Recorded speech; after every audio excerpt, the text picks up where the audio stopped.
You know, we just got back from Japan a little while ago, and we cut a live album over there. Willie and I did a thing that features Willie and I, and Willie and I really do like it. It's, it's called the Tokyo Polka, and it goes like this. Willie, are you ready? Are you ready, Willie? Are you ready, Willie?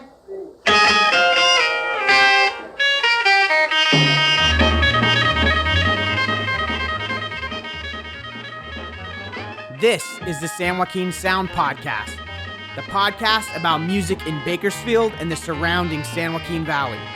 I'm your host, AJ Rodriguez. This is part 3 in a series of 3 episodes. They were all recorded over the past couple months over the phone with Willie Cantu, the drummer in Buck Owens and the Buckaroos classic lineup in the 1960s.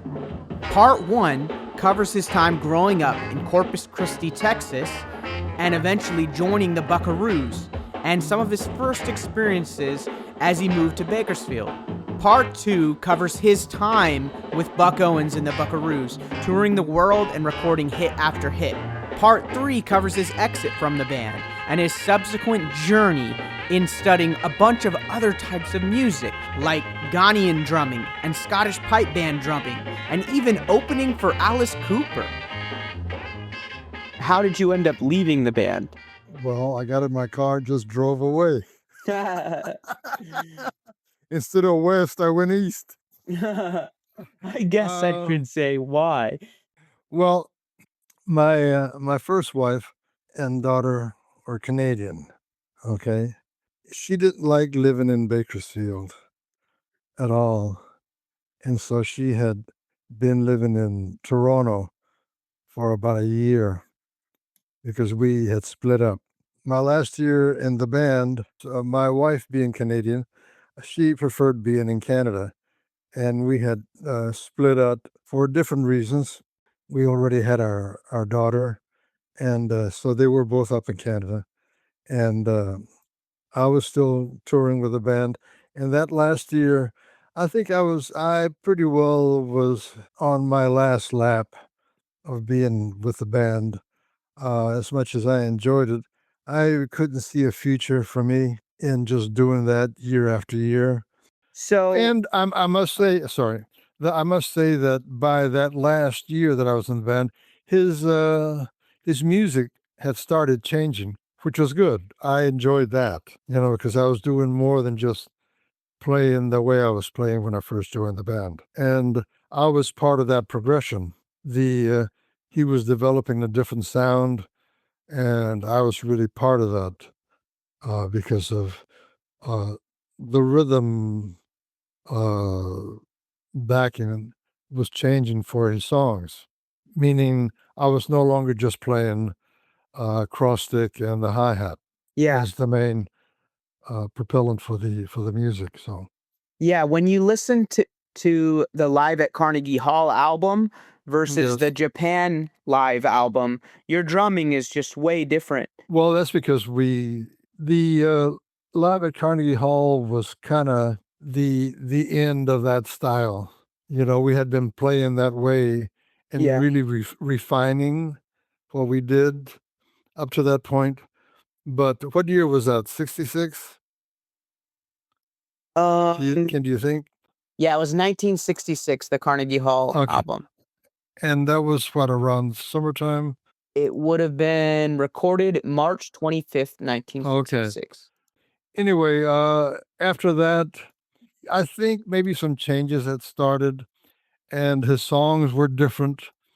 And through that year, things really started changing a lot because 67 is when we went to Japan, right? Yep. It was recorded in January 1967. I'm not sure the date. Okay, that was the Tokyo date. So by then, things had really changed a lot. And so if you listen to some of the recording albums that came out, you can tell the changes that were happening stylistically and rhythmically, his songs and what I was doing with them. And he wanted that. He didn't say, "Can you change this or that?"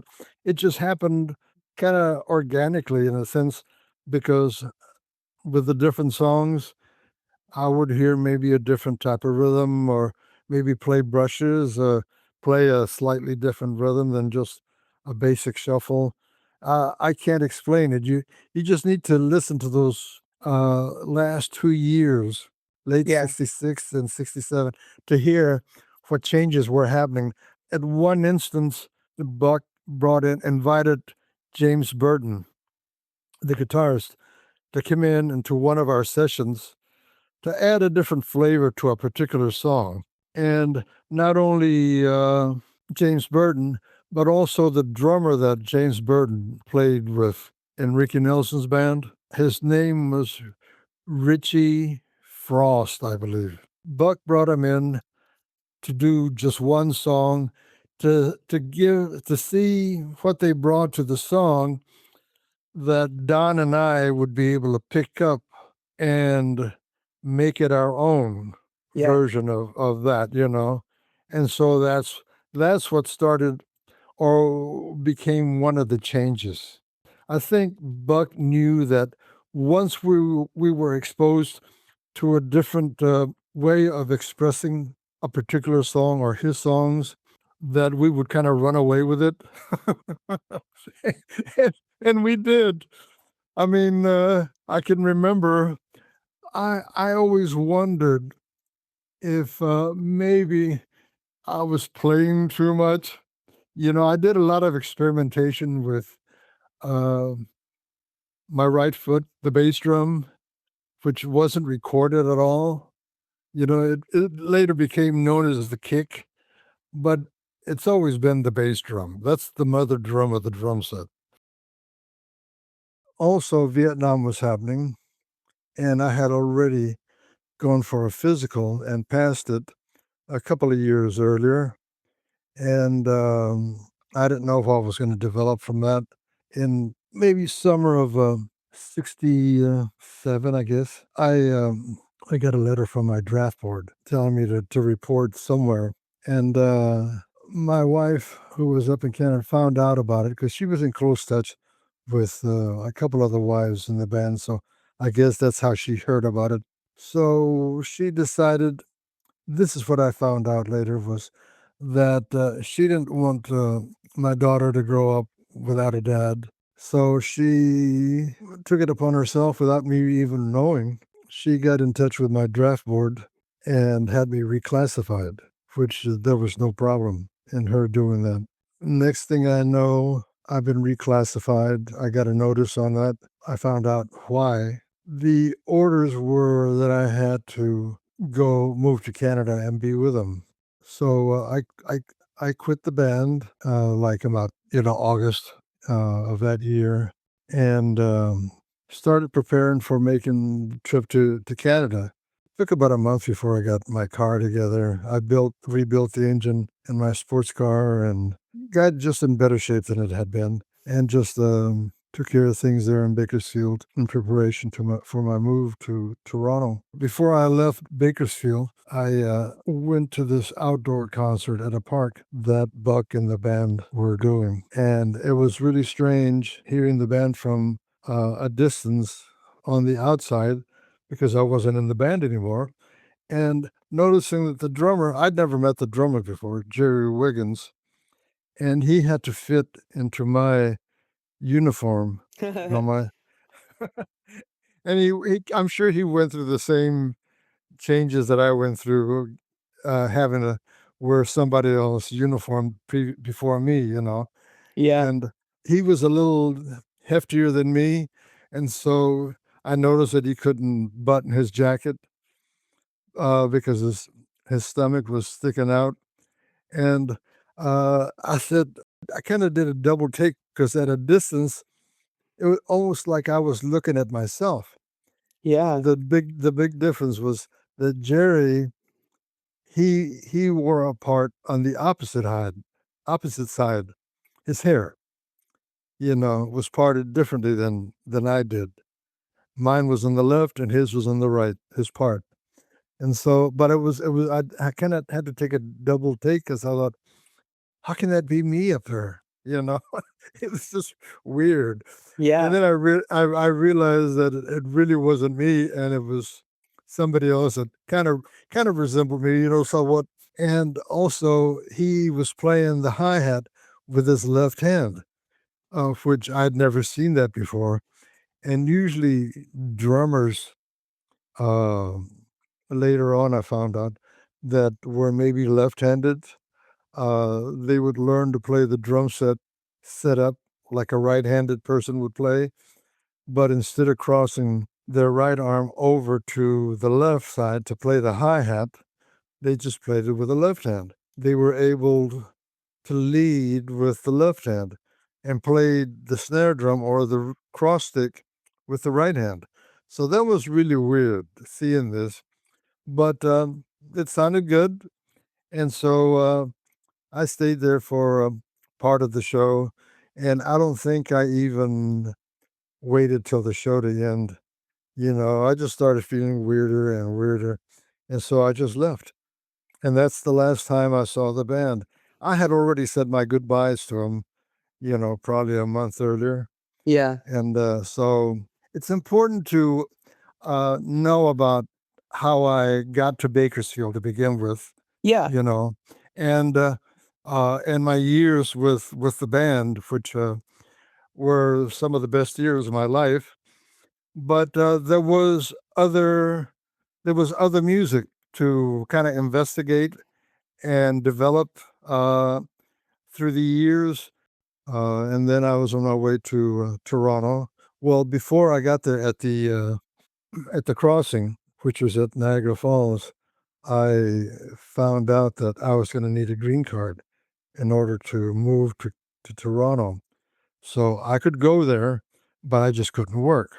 So I went to Toronto, and then I decided, and through my first wife's help, she happened to know someone in Buffalo, New York, that I could get in touch with that was in the music business, and could possibly help me get some work as a musician.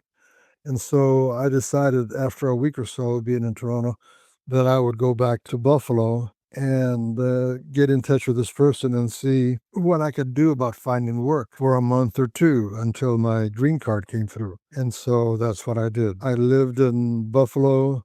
I found some people that were very friendly towards me at this radio station that this particular person worked at, and they offered me assistance by putting me up with their family, at his home and stuff. And the next step was, how was I going to survive? So I'd never done anything else other than just play music. But at this point, I just needed work, period. So the first thing he suggested is go to Manpower. I had never heard of Manpower, but I said, well, I need to make some money, so take me there if you know where this place is. And it was one of those temporary employment type of agencies where people showed up early in the morning looking for work, and notices would come in that this company or that company needed a helper or several people as Yeah. workers. And so, Like another type of gig work, huh? yeah, but first I had to get somewhat of a uniform, matching pants and shirt, you know, and like actual work clothes. Yeah. So, so I got that, and I went out with with a crew, and we did odd jobs, during the day. And so uh, I ended up going to this company for about a month. And during that time, I did a lot of different odd jobs, whatever there was a call for. So out of the last 2 weeks I was there in Buffalo, I ended up working with a gentleman that was did heating and air conditioning repair, and so he needed a helper for a couple of weeks, and so that's what I ended up doing before I moved to Toronto. That's how I passed that month and a half or so that I was there, and it was already getting pretty cold and starting to snow. This is like in December. I got over to Toronto, and I still needed to find work. I didn't know any musicians or anything. Someone said, you gotta try the post office. So there I go. And so they needed extra people to help deliver the mail, during the Christmas season. Yeah. And so that's what I did, one job. And then I ended up going to Manpower in Toronto, Canada. And they sent me to this factory, that factory, where they needed extra people during the Christmas season. One day I happened to be walking home from the Manpower office, and I had noticed this building, which looked like a big factory, and it said CCM on it. I had no clue what that meant, but this was like a block-long building. Yeah. Yeah. And I decided, since there I had no work, just to go in there and see what the business was there. CCM, And is that hockey? well, let me tell you, it's Canada Cycle and Motor. Oh, That's what that means. And so they made bicycles, and I don't know what the motors were, but they also did all the hockey stuff. wow. So I went in there and found out what it was, basically a bicycle factory. And so I filled out forms. And while I was there, a manager, a foreman, came in the office, and he was reviewing my paperwork. And so he decided to interview me right then and there. And he found out that I'd really done nothing other than just play music, but I was willing to work at anything that he had. So that's how I started. I was there for about 6 months. I moved on up to putting the bicycle parts together, piecework. After 6 months, things changed for me in regards to my profession, which was music. Something came up where a friend knew someone that was starting a new band, and they were looking for new members in the band. And so, through people that I had met during the time in Toronto, is how I got my first gig in Toronto. And and it so happened that one of the musicians in that band was from my hometown, Wow. a clarinetist that had gone to college with my drum teacher. And so that was a good connection right there, because we started playing together and became good friends. And then he started his own Dixieland band, and I became his drummer. And I pretty well worked with him most of the time that I was in Canada, up till about, well, I worked with a lot of different people in the meantime, but mainly with him, like at a hotel, playing jazz, Dixieland jazz and whatever. And then he got a call to join the Lawrence Welk show, and so he left. And What was his name? Henry Cuesta, Oh, yes. Okay. okay, he was the featured clarinetist with the Lawrence Welk show. And so he did very well. He moved to LA and what have you. None of his band members went with him because he was the only one hired, Yeah. to play on that show. But during my time in Toronto, the years that I was there, I worked with a lot of other people as well, doing casuals and some steady gigs and what have you. So I was kind of establishing myself pretty well in Toronto. When I was researching in the Toronto newspapers to find bands you were in, I found two bands that were cat themed, Emmett Jarvis and the Country Cats, and another band called Kitty and the Cats, both spelled with a Yeah. K. Okay. Emmett Jarvis, was it? Yeah. Okay. He was in just outside of Buffalo. I worked with him and his band actually before I moved to Toronto, before I could get my green card. I worked with him for about a month or so, and he was a Canadian band, but I was driving over from Buffalo to play in his band. That's how that happened. Wow. Kitty and the Cats, that was the band that was being formed that I told you about, that where I met Henry. Oh, cool. Yeah. Henry had been the booking agency that booked Kitty, Meredith, was also handling Henry, and they put the two together and decided to form this band to work hotels, basically. Kitty was sort of a English style entertainer, kind of like a Diamond Lil type. She led sing-alongs, which were very popular in Canada at that time, pub type music, you know. And so the Dixieland they decided that they would try that, have her sing along thing, that was mainly what she featured. She was a singer, entertainer, but have a Dixieland band behind her instead of another type of band, So that was kind of like an experiment. And so since Henry played Dixieland clarinet and saxophones, he was the choice for the saxophone player. And Henry said, I think there's this young man, that just moved up here that might work out well for this group. And that was me.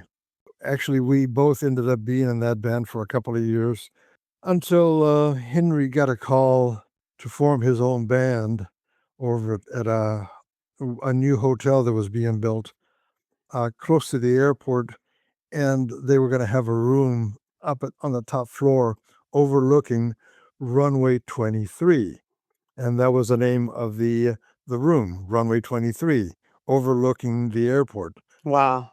Overlooking that runway. You could actually, it was all windows, and so therefore you could sit by the windows and see the planes coming in and out of Toronto airport, while we played. So that's how I ended up playing with Henry there. And then Henry left, and a couple of well-known musicians, basically jazz players in Toronto, took over the band, and they decided to hold me over for their own band. And was one of them John Arpin? Well, John Arpin was someone that was associated with Henry, and I worked with him on and off a lot.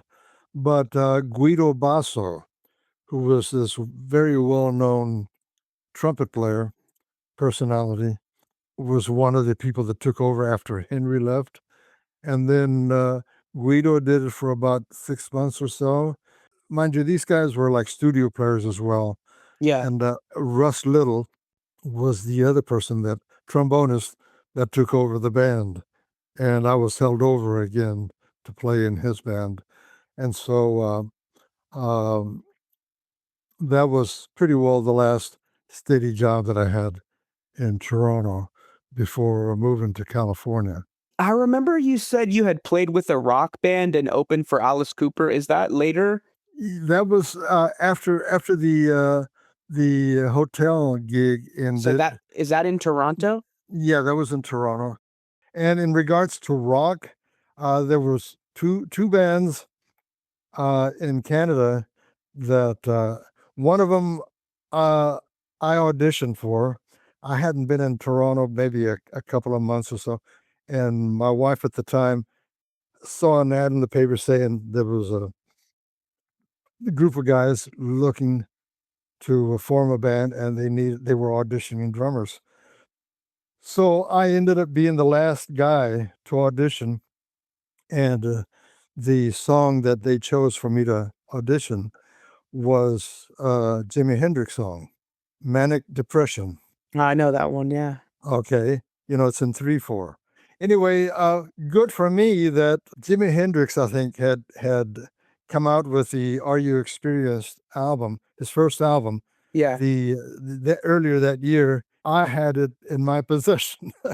It was some of the very first rock that I started listening to. Yeah. And so I knew basically what to play. And so I got the gig, okay? And what they wanted to do is rehearse and rehearse and rehearse, and then try to find gigs. And that's the reason why I didn't stay with the band, because I had a family. I had my wife and my daughter, and I Yeah, you needed need a work. paycheck. Yeah. Yeah, yeah. So not only was I accepted, but I fired myself, because there was, there's no way I could have gone to their place and rehearsed every day and go home with nothing, empty pockets. So that was one band. The other band was pretty well around 1972, and I had already started teaching myself how to play congas because I couldn't find anyone that would show me anything. The guys that I knew that played congas, they used to say, "Well, you'll figure it out," or you just got to feel it, and that doesn't tell you anything about how do you develop the certain sounds that you need to be able to do on a conga drum. I was doing the best I could from recordings and what have you. And so this drummer friend of mine knew I was doing that. And this band that he was rehearsing with, they were looking for a percussionist. So he told me to come in and play with him. So I did. And so after a month, this group was kind of like a cross between Allman Brothers and Chick Corea is the way they describe their music. Okay. So, okay, Southern rock and jazzy. Okay. This drummer decided to leave the band because he didn't like something about it or whatever. And so he told him, he says, well, Willie not only plays congas, but he's also a drum set player. He knows the songs, so maybe you should give him a try. So anyway, I ended up being the drummer for this group. They were opening for a new band, and this is like about 100 miles outside of Toronto. As it happened, the band we were opening for was Alice Cooper. Oh, nice. And I'd never heard of Alice Cooper until that time. We show up to the. I had met the drummer before because when we were doing a sound check, he was up there setting up his double bass set and everything, and so I was really interested in hearing them play. But then the band leader, we were all traveling in a van, like all those rock bands did back then. Yeah. And they said, as soon as we packed up, we got to get back to town, So I never did get to hear Alice Cooper's debut in in Canada. So that was the extent of my rock playing. But what was most influential and really opened up my ears and my mind was seeing the movie Easy Rider. It was two hippie guys Okay. on their motorcycles going cross country. Okay. Yeah. Okay. And I think that was one of Jack Nicholson's first movies that he ever made. And the great thing about the movie was it was a great story, and sad, but it was just the state of Americans at that time about alternative lifestyle people. Yeah. But you need to check it out at some point to find out what I'm talking about.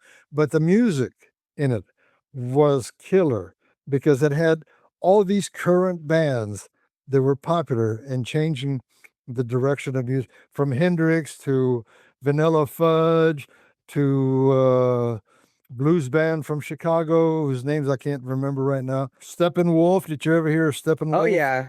Born to Be Okay. Wild. I know that Yeah, one. And exactly. Magic Carpet Ride. I know that one too. And Creedence Clearwater Oh yeah. Revival, all these great songs. And I'm thinking, my God, I never heard any of this stuff. But you know what I did after I saw that movie? I went out to Tower Records and I bought an album about each of those bands just to kind of soak my ears into that music and find out what all was happening outside of jazz. Yeah. So anyway, that was kind of like a new beginning for me.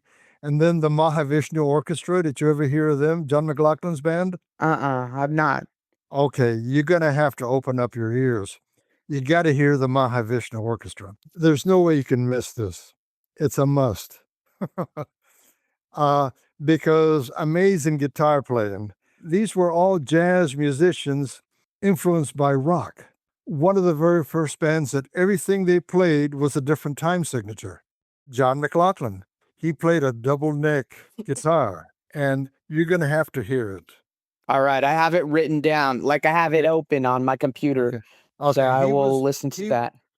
I heard them live twice in Wow. Toronto, once by themselves, and I was sitting pretty close to them, and they were like the loudest band I ever heard in my life, but still amazing. Next time at the Maple Leaf Gardens, opposite Frank Zappa's band. So that was a night to remember as well. So that was a big influence on me. Billy Cobham's playing with the Mahavishnu Orchestra. That became part of my mix. So anyway, I just jobbed around for a few months with different people. By then, a lot of people in Toronto had found out about me on the jobbing scene, and so I was doing pretty well, just working, with whoever called every week. Yeah. Doing bar mitzvahs and tuxedo jobs. And I had, in terms of country music, the only country music I ever played was really in the studio. Earlier, before Henry, someone found out I was, because of my Buck Owens connection, that I was living in Toronto. And so through the union, because I've always been in the union, Musicians Union, and they got in touch with me and they said, listen, I'm forming a group for doing studio work. He worked for a publishing company. It escapes my mind, but I know that they were the publishers for the song Snowbird. Oh, that's And- right. You said you had to record that song like 50 times, right? Yeah, exactly.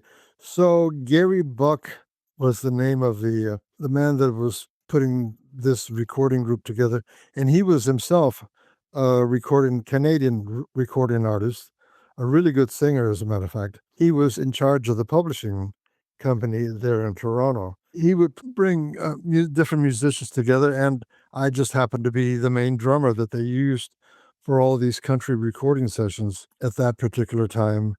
And so I did that for a couple of years and then just got tired of it and just dropped out and just kept on jobbing and playing. So that was kind of like on the sideline of something that I did while I was in Toronto.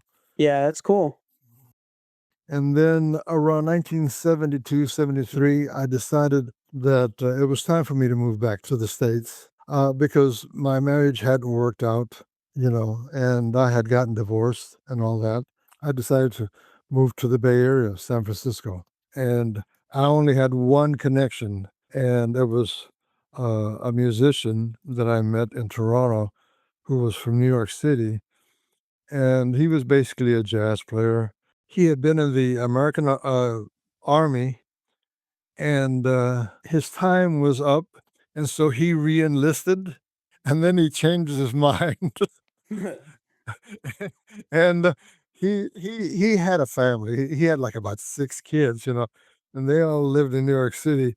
And so he decided that he would desert, and this is during Vietnam.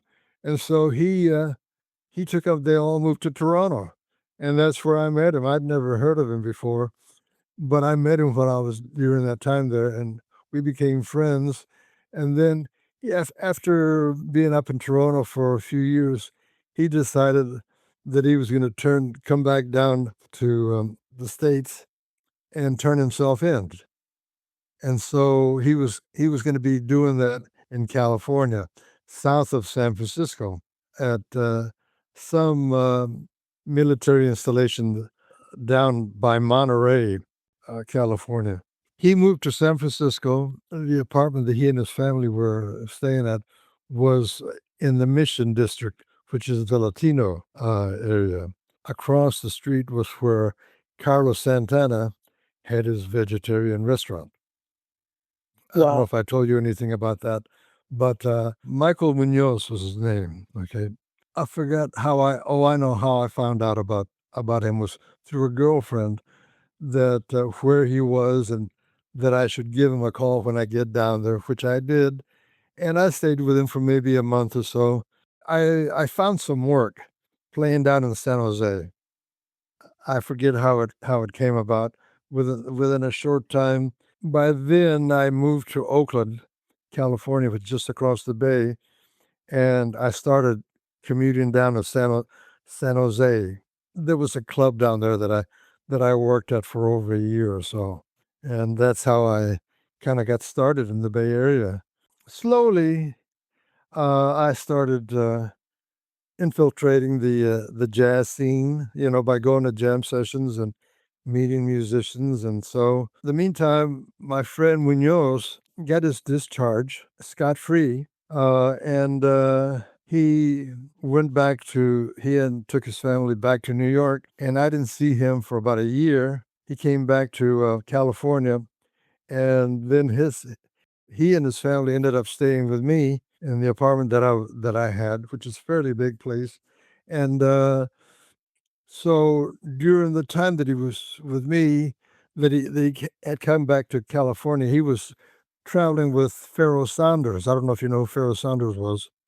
No. This famous saxophonist that was associated with John Coltrane back in the late 60s. Cool. Through him being with this band and working in San Francisco, he met different players and inquired about, did he know any drummers that were looking to play in a jazz band. And so, since he was staying with me, he suggested me. And that particular connection there is what got me started in the Bay Area in regards to the movement that was happening at that time in what they called world music. It was jazz, but it was like influenced by African music or Brazilian music or culturally, India. That was happening a lot in the 70s, this world music movement. It turned out this one group that was looking for a drummer, I met this bass player at a rehearsal, and the rehearsal wasn't going that smoothly and this and that. And he was unhappy, and I don't know, I was just happy to be there and getting a chance to meet some new people and what have you, and getting a chance to play. But the bass player said to me, "Listen, I'm not going to hang out with this band." I said, "This is not going to go anywhere." He said, I know the band that's just perfect for you and me, and are you interested?" And I said, "Well, I'll check it out." And so that's how I started with this group called the Pyramids, which was very Afro influenced and with African instruments and what have you. I And when did joined you that. start with the pyramids? Do you know what year that would have been? This is around 1975, 76. And during that time, I had started studying with an African drummer from Ghana, okay? And his name was Kwaku Dadi. And he was in San Francisco. And I was interested in learning multiple drums, not just one or two congas. And I was interested more in African drumming than per se Latin music, which is African influence, but it's also more than just that. Cuban music or Puerto Rican, which what they call Latin music is a mixture of African and European. But that was my interest. Even though that was some of the music that I grew up with, I wanted to study African drumming. So I studied with this teacher, Kwakudati, for at least a year that I can remember. And so that was a good foundation for me, leading me into the group of the Pyramids, because they were combining the African culture with jazz, and instruments that they had brought back from Africa. Anyway, it was a great learning experience for me, and I fit in really well with that group. So I was with them for over a year, maybe 2 years, and then there was another band that I joined. I actually left the Pyramids because I was ready for a change, and this other band called Infinite Sound became the logical choice at that time. And it was just a trio compared to the Pyramids, I think might have been 5 or 6 people. Anyway, I was with Infinite Sound 2, maybe close to 3 years, you know. And there's music on YouTube now that you can hear of me playing with Infinite Sound, not Pyramids.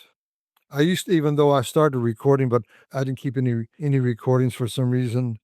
None that I can think of survive. But then while I was with Infinite Sound, we did a lot of recording, home recording, and maybe concert recording. And so that is what has appeared on YouTube now. I don't know if you've heard any of that. I've listened to some of your jazz improvisations on your YouTube channel. I don't know if it was specifically the Infinite Sound one or not. That was different from the Pyramids in the sense of it was also totally improvised music of the moment, if would be a good and because it was all improvised. Nobody wrote any songs or tunes, and that was popular at that time. The jazz avant-garde. Yeah. And so that was easy for me, switching over to a different group that just improvised. Period. And so there's examples of that. If you check it out on YouTube, like I said, it's a trio, and it's an Infinite Sound, and that's pretty well what has been released there is recordings that I did myself, with my own machine, that are fairly very professional quality music, representative of where I was musically during the mid 70s. And 78 was a really good year for me because I played with several different groups, from Pee Wee Ellis, who was a saxophone player that worked with James Brown. Actually, the same year as I was with Buck, he was with James Brown, and he wrote a couple of songs for James Brown. Cold Sweat, I think, was one of them. And Pee Wee was from about a year younger, I think, than me. And he was from Texas as well. He was from Sherman, Texas, the same place that Buck Owens is from. And so we chuckled about that. And but so I did a lot of playing with Pee Wee. He's mainly known for the funk stuff that he recorded, but he was actually very much into straight ahead jazz and experimentation as well. And so we had a good 2 or 3 years playing together during that time in California. Uh, Bobby McFerrin was another musician that I was briefly connected with, and there's a recording that eventually appear on YouTube. Mark Isham, a trumpet player in the Bay Area that went on to write a lot of movie soundtrack scores. And there's a recording of that 2-hour concert down in San Jose with Pee Wee Ellis, Julian Priester on trombone, Eddie Henderson, trumpet player, another trumpet player that was featured that night as well. These are all well-known jazz musicians from that area during that time. Yeah, that's really cool. And even Bobby McFerrin, he's crossed over. Well, at that time, Bobby didn't have a recording contract yet. It was maybe a couple of years after we hooked up that he got his recording contract. And I think one of the songs that I have a recording of, he actually recorded on his first album. Oh, that's really cool. And that's how I also, during that time, met up with Pharoah Saunders, who my friend Michael Munoz played with. Pharoah was from the Bay Area to begin with, but he lived not only in Oakland, but he also had a home in New York City or somewhere in the area there. But he was pretty popular in jazz circles at that time. And unfortunately, what I recorded with him did not survive. I think there is one jam session recording that I have with Pee Wee Ellis that Pharaoh played a couple of tunes on. That's about all that I have in terms that survives, after all these years. So all of this will eventually come out on YouTube. There's one session from a couple of gigs that we did with Pee Wee where it was more kind of funk oriented or kind of funk rock jazz, a mixture. Did you ever hear of a tune called The Chicken? No, I can't say I have. You know who Jaco Pastorius was? I've heard the name, but I can't think of any music. A bass player. He became very famous in the 70s. He was with the band Weather Report. Oh, okay. I do. People talk about him as one of the greatest bassists. Yeah. Well, he recorded that tune that Pee Wee Ellis wrote, and he called it The Chicken. Okay. It's a funky piece, jazz funk. Cool. But Pee Wee's name for that tune was Chicken Soup. So anyway, I have a recording of me actually playing. We did that tune at one of our concerts. So a couple of things survive from that band, where I'm not playing any swing. It's all more rock and funk oriented, Yeah. So I should point out in this time, you're a part of this avant-garde seed in San Francisco that was happening in the 70s, and you were a vegetarian at the time. You also were going by your full name, Guillermo, at That's the right. time too. And so things were so much different than the decade before. But the thing that was in common is that you're just always seeking new sounds to make. And you, throughout your career, just search for more music to make, more influences. You never stay in the same place. It's cool. Well, I've always played country music, but I've also done a lot of other things, And just like now, for example, I haven't been doing a lot of country playing since COVID happened. And there's several reasons. And plus, I wanted to change from my connections before. And so I've gotten to, I'm not playing publicly in regards to jazz that much. And I've got my 2 rehearsal bands and one that focuses on John Coltrane's music and the other in just standard tunes, that a lot of jazz players just play.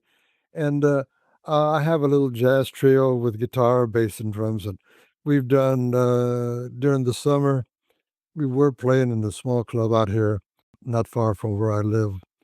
And I think we're going to resume probably in the new year.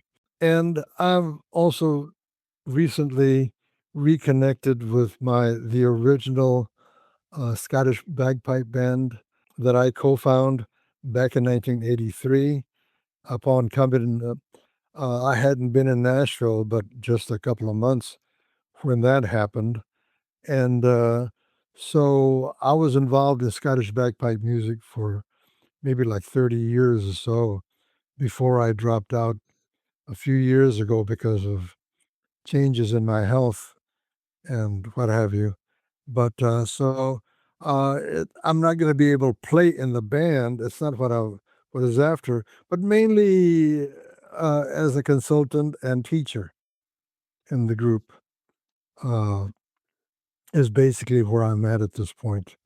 And the news change is that possibly within a month, I should be playing in this new club with a trio that basically is going to be playing AC/DC, Metallica, Wow, that's cool. more rock oriented, or even the newer country stuff that's more rock oriented. Yeah. Rather than playing country shuffles. I'll still always do that, when people call me. But I just decided I'm still pretty strong enough that I can lay down a heavy beat, and handle this, AC/DC songs. like Back in Black and Yeah. rock and roll and Classic noise rock. pollution and Highway to Hell and what have you. And what kind of led me in that direction is that I as I teach, I've been teaching at this music store. It's about a half hour away in Lebanon, Tennessee, and I've been there for like 20 years, and I've been more and more younger kids, like 7 or 8 year olds, they're into that older rock, and they've asked me to teach them how to play certain songs. And so that's how it kind of started. And and I also, for years now, I've been working on double bass just for my own health, you know, uh, getting my foot coordination, both feet, staying healthy mainly. But that led me to really anyone that studies me with me now at the store has to learn to play double bass because that's kind of like a popular thing, and so I've learned to incorporate it into songs like. Are you familiar with Back in Black? Oh yeah. Okay, so so you have the verses and then the choruses and then the instrumental. Well, the choruses and the instrumental is where I inject the double bass. If you can hear that. Yeah. So Cool. just things like that to make it more interesting. And the kids love it. So I have boys and girls both playing double bass. Yeah. And you Like mentioned to me, oh, sorry, go ahead. I was gonna say 6-year-old girls. You know, Yeah, that's cool. it's no big thing. It's no issue, only if you make it. And you had told me that you use the Corn drummers Ray Luzier's Yeah, double yeah, bass material to help yeah, teach, and that's a Bakersfield band too, so it's yeah. Bakersfield related. Ray wanted to know if those Rogers drums that were in there were my old drum set. Well, that white set of drums that Ray Luzier was talking about did not belong to me. Mine were Silver Sparkle, Yeah. and I don't know. It could have been Buck's last drummer that had those. But so that's the only connection I have with Ray, other than that I have his DVDs and I teach out of his double bass stuff, drum fills. So in 1999, there was the Buck Owens birthday bash at the Crystal Mhm. Palace in Bakersfield, and that was the last time that you reunited with some of the band of the original Buckaroos. How was that? Well, Buck called me, and he called each of us that were still alive. Don was the only one missing. About would we be willing to come out to Bakersfield for that birthday bash, and not only just us but our wives. He wanted to pay our way to fly out there and back him up, I guess, one last time. That's what it turned out to be, one last time. Yeah. And so I had a stipulation that if I was going to come out there, I wanted to spend some time with him. And he promised me that that would happen, and it didn't happen. He was too preoccupied with everything else. But it was fine. I was happy just that I had always wished that we would get together at least one more time, just to see if I could get that old feeling that I used to get when we were on stage together. So I was happy just the fact that we only saw him really about 15 minutes before we went on stage up in his office. And it was just weird having the piano on stage, Jim Shaw, Oh yeah, he who's was a good in the player band. and nice guy, but he did not belong with the sound that we originally had. Christofferson played uh, guitar and Tom played steel. It was basically just, of course, just Doyle, Holly, Tom Bromley, and myself and our wives, you know. So that was that. And the last thing Buck said to me as we were leaving off stage was he hugged me and he said, "Thanks for coming out." And he said next time he came to Bakersfield that he would look me up. Well, it never happened again. I don't think he ever came to Bakersfield that I know of. And To Nashville? yeah, I'm sorry. To Nashville is what I meant. Yeah. So that was the end of that. Was it fun to reminisce with them about old times with Doyle? Well, of course there was. Yeah. We the three of us met up somewhere, maybe in Dallas, and we all kind of sat together and had dinner together and this and that. It was different on stage. Yeah, it'd been a long time. It wasn't like the old days. Everybody was older, and it affects things. Yeah. And Buck didn't sound his guitar sound and the way he sounded vocally. It had changed, and I knew it would be it would be different. But I just wanted to see what it would feel like with all of us being up there together. It was great that it happened, but it's past. Yeah. And so all I can do is keep moving on. And you see, Buck was the same way. Yeah. So there's really not much else I can say about it. Yeah. It was great, and I'm glad it happened. And I just had to let it go. It's in the past. I'm still alive, and I'm not interested in just playing shuffles for the rest of my life, even though it's one of the best rhythms I've ever played, and when I play with bands downtown, there's one in particular, the one that, and I quit this band about 3 years ago. We've been together for about 12 years or so at the same club. The Palace Band? No, this is at Roberts Western World downtown. Oh wow, cool. Not when I was at the National Palace. That was an entirely different band than the one I'm talking about. And this one was more traditional country, like Ray Price, George Jones, Buck Owens, Haggard, you name it. It was basically more of that style, So we did a lot of shuffles. So I sub once or twice a year with the band. They're all still together. I didn't want to be 90 years old and still be there. And so that's why I quit. But every time I go play with them, I love it because it's the same old feeling that we were able to generate together, Yeah, that's awesome. So Okay, so you started both of the main bands in Nashville that do Scottish pipe band, which is called the Tennessee Scots Pipe Band and the Nashville Pipes and Drums. Yes. The Nashville Pipes and Drums was first, and that was in 1983.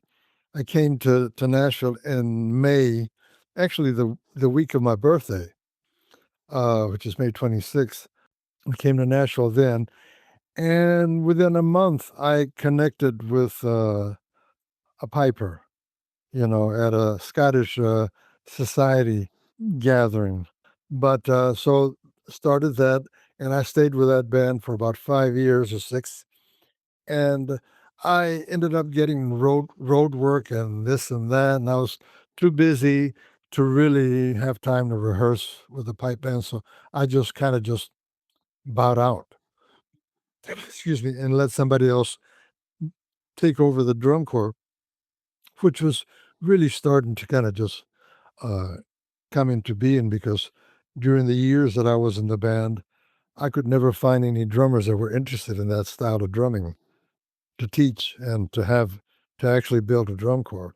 But the Tennessee Scots Band, which happened maybe about within 5 years of 4 years or so after me quitting the Nashville band, I met a piper from up New Jersey, where I had come from, and he was interested in starting another band, and so I decided to try again, and I was in that band a lot longer than I was with the Nashville band, and that was the Tennessee Scots, and the name has changed.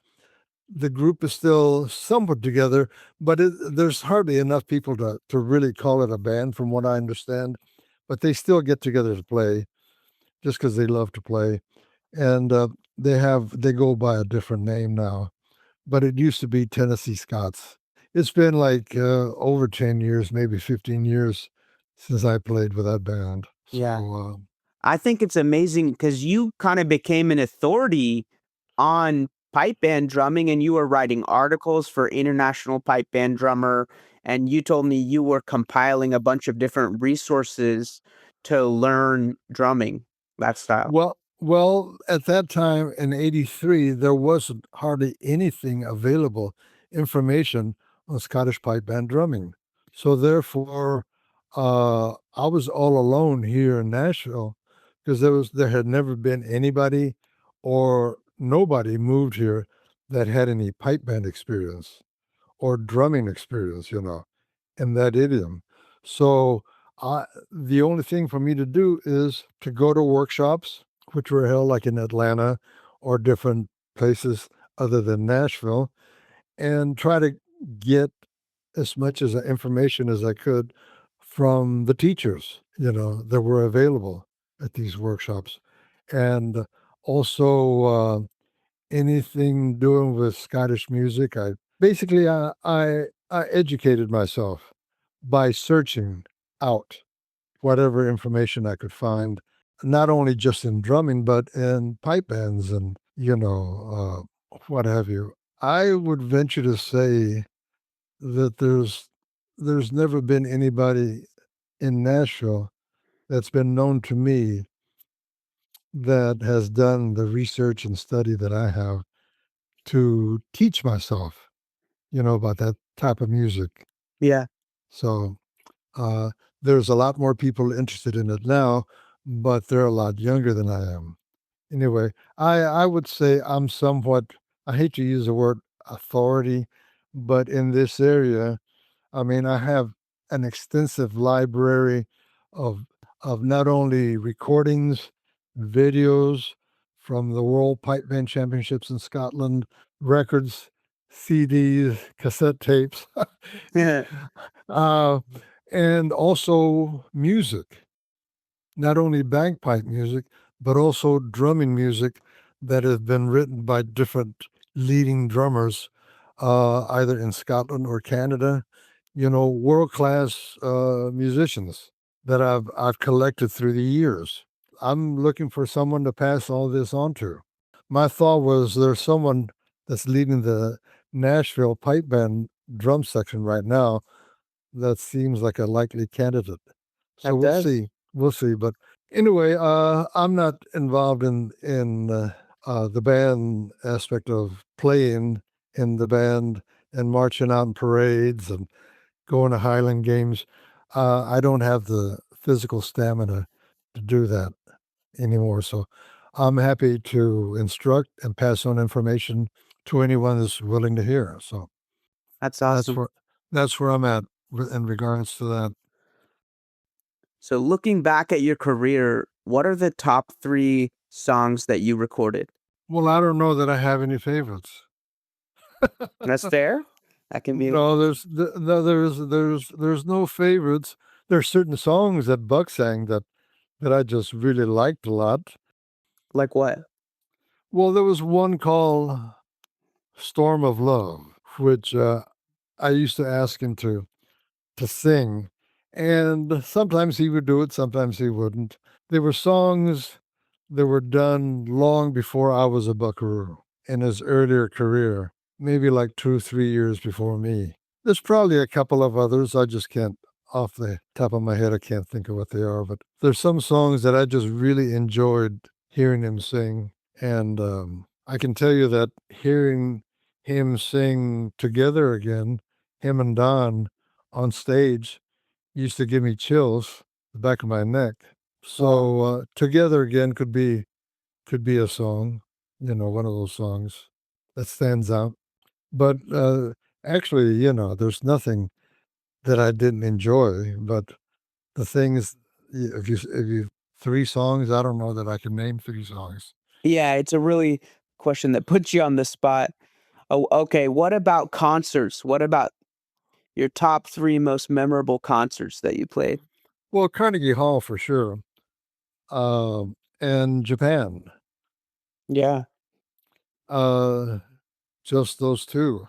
I mean, there's so many other places that we played at that they were a lot of them.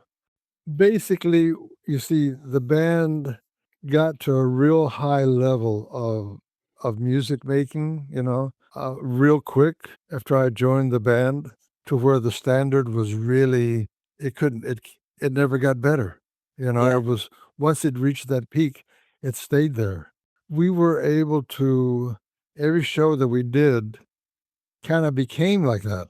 You know what I'm saying? Yeah. It was You're just that high, because that at that level. because we were able to produce the same high level of quality music, that we were able to evoke that feeling on stage just by just going up and starting up and hearing Bucks sing and Don sing and play, and you know it wouldn't take us but just starting that first song to get right to that spot. It wasn't like we had bad nights and then good nights. No, once we hit our stride, maybe within the first year, it stayed there. The intensity, the vibe was just there as soon as we hit. That's how good it got. Yeah. That's how it should be. Regardless of what kind of music you do. Once you get on stage and you hit that first note and you get rolling, you're already there. You want to be there. You don't want to wait 15 minutes before you actually get anything going.